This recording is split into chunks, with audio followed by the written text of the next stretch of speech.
Your true wealth is your time and freedom. Money is just a tool for trading your time. It's a container to store your economic energy until you're ready to deploy it. But the whole world has been turned away from real money and has been fooled into using currency. A deceitful impostor that is silently stealing your two most valuable assets, your time and your freedom. Welcome to the rabbit hole.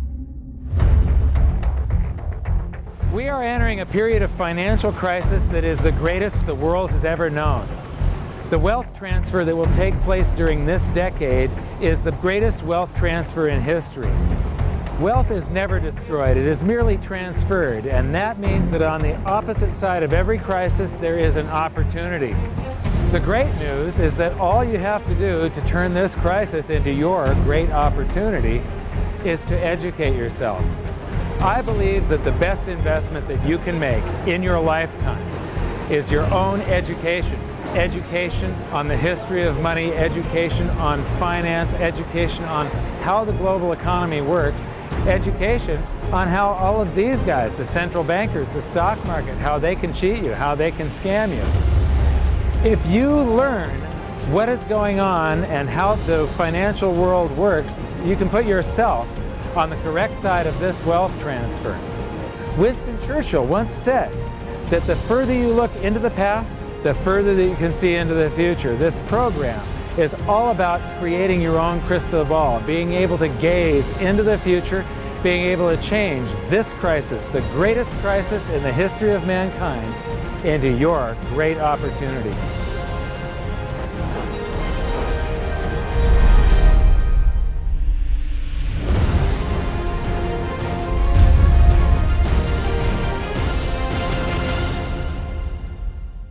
The hidden secrets of money, some of them are hidden in plain sight. They're like right in front of you. The way the monetary system works is something that isn't actually hidden away from all of us. It's out in the open, but it's complex and people just they can't see how it works. It's hard for them to imagine that we're living in such a hoax. Others are meant to be secret, but the truth is slowly coming out, like the Federal Reserve being a private corporation and not really part of the U.S. government. But when I started studying this, what I found was that there was no place that I could point people to where they could get it all in one spot. And so I basically decided to write my book about it and consolidate monetary history, economics, the markets, fundamentals of gold and silver. There's a lot of smoke and mirrors in economics, and I've sort of made it my job to lift the fog for people.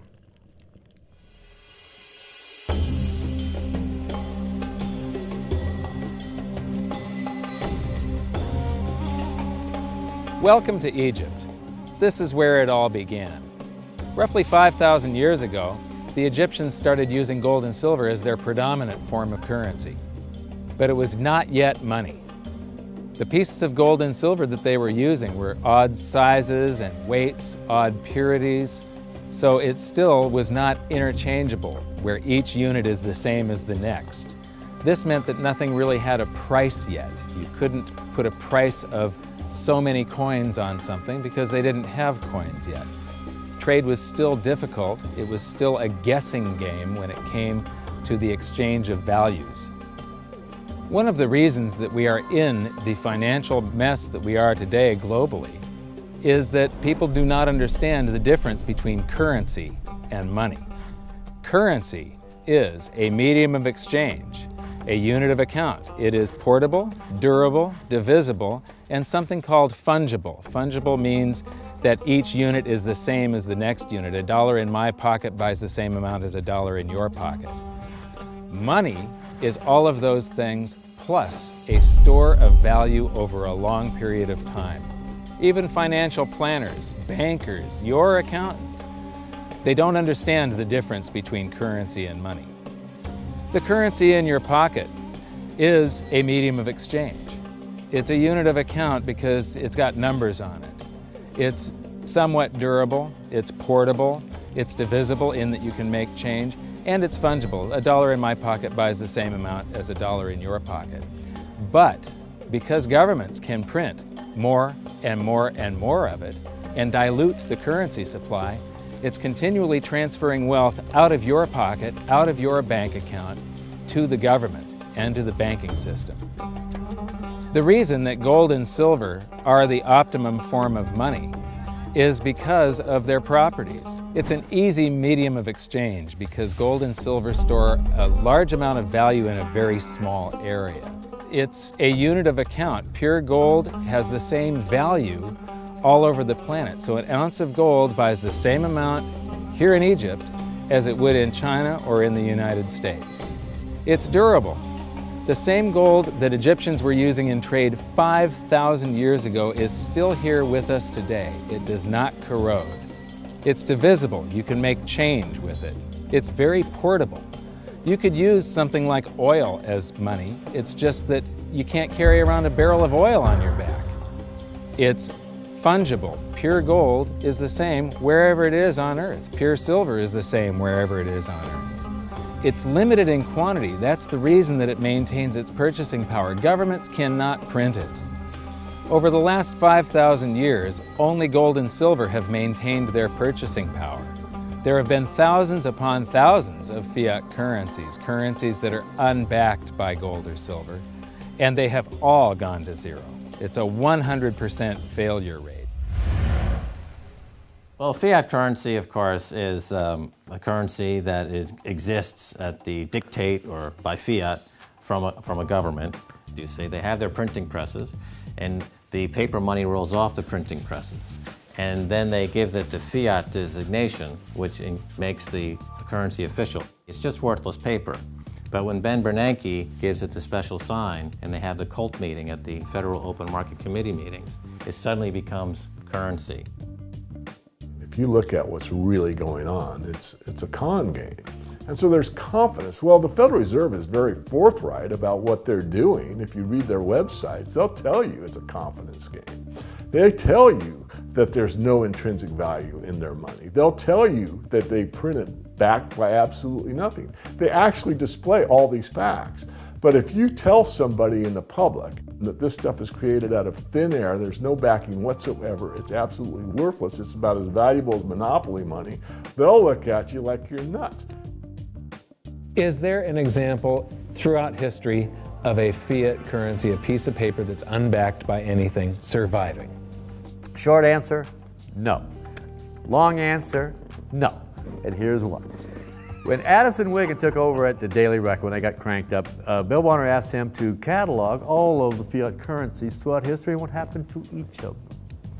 Addison dutifully went to work. Within a short period of time, he had gone through the alphabet. All the fiat currencies that started with the letter A were done. They all went to zero.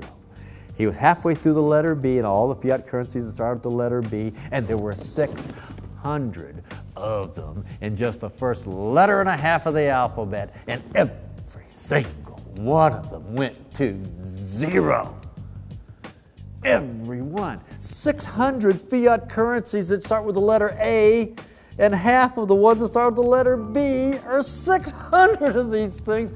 Not one ever came close. You think this one, the United States dollar, is going to be the first one after all that? I don't think so. No. No currency, fiat currency has ever survived. None. The thing about money is there actually is a fairly well accepted definition of what money is. The question is, as you apply that definition to particular things that people claim to be money, do they fit the definition? We'll just take the paper dollar, for example. How well does it perform those functions? Well, store of value. The dollar has lost 95% of its purchasing power since the creation of the Federal Reserve in 1913. So not very good as a store of value. One of the things I do is just a way to get the audience's attention is I have a slide, and there are 3 pictures on the slide. One is a pile of monopoly money. The other one is a pile of Federal Reserve notes, what Americans would call paper money. The other one is a solid gold American Eagle 1-ounce coin. And the title of the slide is, which of these is not like the other? And if you know the show Sesame Street, or you have children who watch it, it's one of the favorite vignettes in Sesame Street. And what it really is a kind of IQ test for 5-year-olds. They're supposed to look at the 3 things and look at characteristics and find the one that's not like the other. Well, I've shown this slide to groups of Ivy League University professors, and I've also shown it to, children, kind of 5 years old, my nieces and nephews and so forth. And when the professors look at it, they say, well, clearly the dollars are not like the others because gold has no role as money, and monopoly money is junk, and the American dollar is a store of value, so that's not like the other. But the children look at it and they say, well, the gold coin is not like the other because the other two are just piles of paper and the gold coin is clearly something different. So my question to the audience is, who's smarter, a 5-year-old or an Ivy League professor? Before World War I, each note that a Treasury issued would say that there have been deposited with the United States Treasury $20 in gold coin payable to the bearer upon demand. The money was in the vault. The currency was a note they gave you that was a claim check, only a claim check on the money, the same as if you go to the dry cleaners and you give them your shirt and they give you a claim check for your shirt. The value is that shirt at the dry cleaners, not the piece of paper that says that you own that shirt. So our currency that circulated was the paper US dollars, and they were claim checks on money. The next hidden secret is the difference between currency and money. Money must be a store of value and maintain its purchasing power over long periods of time. As we progress through this series, you'll learn that national currencies are really a tool used by the government and the financial sector to leech away your time and your freedom by stealing your purchasing power. So rather than storing your economic energy, currencies leak.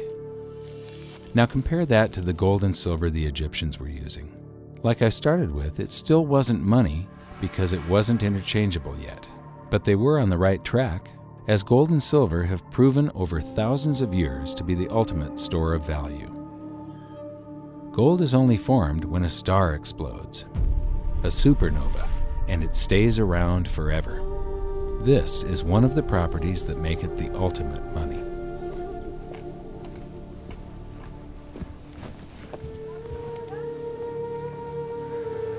People are amazed that after 5,000 years, the pyramids are still here. But what I'm more amazed at is that the currency that the people that built this were using, that currency, that gold and silver that they were using in trade on a daily basis, is still around today. It may have been melted down and re-refined, and it's in a coin or a bar or in some piece of jewelry, but it's still with us today, and it still purchases something. Yes, it is the ultimate money because there is nothing else even in the same league. It's divisible, it's permanent, it's a store of value, it's a unit of account. It's got everything you want out of money, but it doesn't go away and it can't be increased. That is what makes gold the most beautiful money of all. What more could you ask out of a money? It keeps governments under control. You can maintain a solvent system. Governments don't like gold at present because they're getting away with the fiat currencies, and they'll do everything they can to discredit it as an asset class. I mean, my goodness, gold has outperformed the Dow Jones Industrial Average in each of the last 7 years, yet it's not considered a legitimate asset class. Why? Again, it's the fear that maybe gold will be imposed on the system, that it will constrain government ability to spend beyond its means. They can't print it. They can't print it, no. The proper definition of inflation, I use Milton Friedman's definition. Inflation is an expansion of the currency supply. Deflation is a contraction of the currency supply. If you expand the currency supply, eventually prices will rise. And if you contract the currency supply, eventually prices will fall. This is a pool, but it's not a pool of water. This is the currency pool. And these are prices. And if you expand the currency supply, prices like a sponge in water have to rise to suck up the excess currency. Governments never stop printing more currency and adding currency to circulation. Therefore, prices keep on going up, not because the stuff that you're trying to buy is changing. The real estate doesn't change. What has changed is the currency purchases less and less. It's the currency going down, not prices going up. The truth is, what we have that makes our world work right now is a big story. None of it's real. It's all just promises. And if you think about it, that's how currency began to work in the beginning. You know, before we had currency, we had barter. I'll give you 3 coconuts and you give me 4 fish, because that's kind of a fair exchange on coconuts to fish. But that got complicated, so we had to invent this thing called money to be a divisible, portable medium of exchange. And the challenge is that we lost that a long time ago when we lost having things of value be our currency. And now we have this thing called numbers and accounts. But trust me, it is not real. It's a big made-up story. One of the biggest make-believe stories ever is called quantitative easing, which sounds complex, but it's really just a smoke and mirrors term for currency creation. QE started with the banking bailouts back in 2009. This currency was created out of thin air and then given to the banks, who paid themselves record bonuses in reward for crashing the world economy. This is a global phenomenon, but all you have to remember for now is that whether it's QE bailouts or stimulus programs, these are all just voodoo, hocus-pocus terms for increased currency creation. I believe gold and silver will reassert themselves as money. And when they do, there just isn't enough. And their purchasing power is going to go up many, many, many times. Egypt is an amazing place. There's a franticness about it, and utter chaos, especially like the traffic. But when it comes to like all of the merchants that are trying to get every last dime out of you, you get fleeced to the point where you come back with an empty wallet. But you know what? They're amateurs compared to Wall Street. In the past several years, I've spoken in many countries about the crisis that's coming, and a lot of people think that they're going to be okay in their country, that it's only going to happen to the United States or maybe the United States in Europe. But what they don't realize is that this is a global phenomenon. I got to show you something here. This is base currency in the United States. This is the number of paper dollars that exist, basically. It took 200 years to go from no dollars in existence to 825 billion. And then we had the bailouts, and then we had QE1, quantitative easing 1, then QE2, and then we had QE3, and then QE4, and then soon we're going to have QE57 and QE382. And it isn't just here. This is what the Canadian currency supply looks like. This is Australia, South Africa, Russia. Now, this starts out in just the year 2001, and this is like 18 times more currency in existence in a little over a decade. Here's Singapore, same story. Look at that, since the crisis, just bam. India, China, every government on the planet is doing this insane deficit spending and expanding their currency supplies, doing bailouts. And history shows that there is no example of this turning out well. It is sometimes amazing that we haven't experienced more inflation than we have. If they keep expanding the money supply so vastly, why aren't our prices growing faster than they really are? And the answer is that a good chunk of the money that the Fed created has been shipped overseas. I remember early in my research, I heard this expression that the Americans have exported their inflation. I thought, what is that? How can you export your inflation? Put it in a box and send it out? What do you do? Well, now I understand. You export your inflation by simply sending all these dollars that you created to these other countries, and then they send you their refrigerators and their cars and whatever, their TV sets. So you get hardware, and they get little pieces of paper. It's a great deal for the American people for a while. For a while. Sooner or later, all of those pigeons come home to roost. When the time comes, as it looks like it's now coming, when the rest of the world is saying, we don't want to play this game anymore, Uncle Sam's dollars are just becoming worthless, there are too many of them, we've got to find something else other than American dollars, then those dollars start to come back to America. People say, we don't want them anymore, what do we do with them? Once this revs up and we've got this little trickle of money coming back that we previously exported, once it becomes a flood and it starts to rush back, now we are getting our former exported inflation brought back to us, and then we'll see the quantity of money inside the United States grow much more rapidly even than the Federal Reserve can create it, because we're getting a previous money back. And that's when we will really see the tanking of the US dollar in terms of what it will buy. During the second round of quantitative easing, global food prices went up 60%. And this created a humanitarian disaster for the 2 billion people on Earth who live on less than $2 a day. These people were hungry to start with, they became hungrier, and some of them started overthrowing their governments in North Africa and around the Middle East.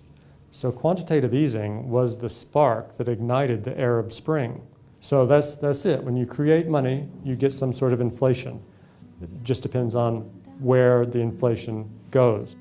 It's all going down, down, down. Peasants are reeling from a game of coins and crowns. Given the premise that you have a permanent underclass or poor class, and how does inflation affect them disproportionately? It affects them basically in the percentage of their income that goes to food. And we see this as a ratio, and we know that there are some danger points. For example, in Egypt recently, once that ratio got to 40% of income going to food and the price of food rising due to inflation, when it got to 40%, that's historically a point where people actually stage a revolution. That's exactly what we saw. The French Revolution, similarly, was all around the price of food getting to a certain critical point where people simply, the risk-reward for revolution was favorable toward revolution. When they print it up, then it all goes down. Well, exactly right, because when you have a runaway inflation, it's punishing the very people who are most productive in society. In other words, the people that produce more than they consume and save the difference. The problem is that those productive people, the savers, save in their national currency. And unfortunately, the national currency is just a fiat piece of paper at this point. So when it's destroyed through runaway inflation, that $100,000 that you were hoping to retire on doesn't exist. And the things that you were going to buy with it and provide for others don't exist either. Now what are you going to do? So that all seems pretty scary. However, this is going to happen, and you can only play the hand that you're dealt. But the great news is that gold and silver always end up doing an accounting of the expansion of the currency supplies. Basically, the will of the public and the free markets. When governments do this kind of stuff to their currency supply, they debase it. Eventually it comes back in inflation. People sense the loss of their purchasing power. They rush back to gold and silver, and they bid the value of the gold and silver up in the country until it meets or exceeds the value of all the currency in circulation. This is a process that's been going on over and over again throughout history, except this time it's happening on a global scale. It has never before happened in all countries at once. And that means that this is the greatest wealth transfer in history. Therefore, it's the greatest opportunity in history, and it's not going to happen again in your lifetime. So now we've learned that your true wealth is your time and your freedom. Money is a trading tool that stores the economic energy that is your time and freedom, whereas currencies leak them away. Gold and silver are the ultimate money simply because of their properties. Fiat currencies are based solely on confidence and always return to their intrinsic value of zero. Governments don't like gold because it imposes restraint. Rising prices are a symptom of an expanding currency supply, and gold and silver always account for an expanding currency supply. So that's it for this episode. Join me next time as we begin to investigate how monetary history just repeats and repeats, and how gold and silver always win the battle between currency and money. Until then, my challenge to you is to stop calling currency money. It's a crucial first step towards setting your mind free of all this economic voodoo and changing your context. You can learn more by watching the bonus features on our website, and if you have any questions, you can post them there, and we'll answer some of your questions in future bonus features. So good luck, thanks for watching, and we'll see you next time.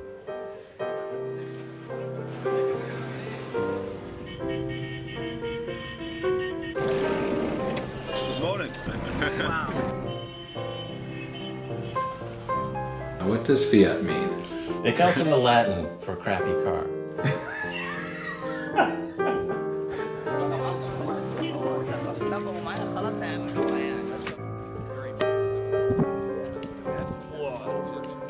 In the desert in a suit. My camel died. You're not too sure about that, are you? Huh?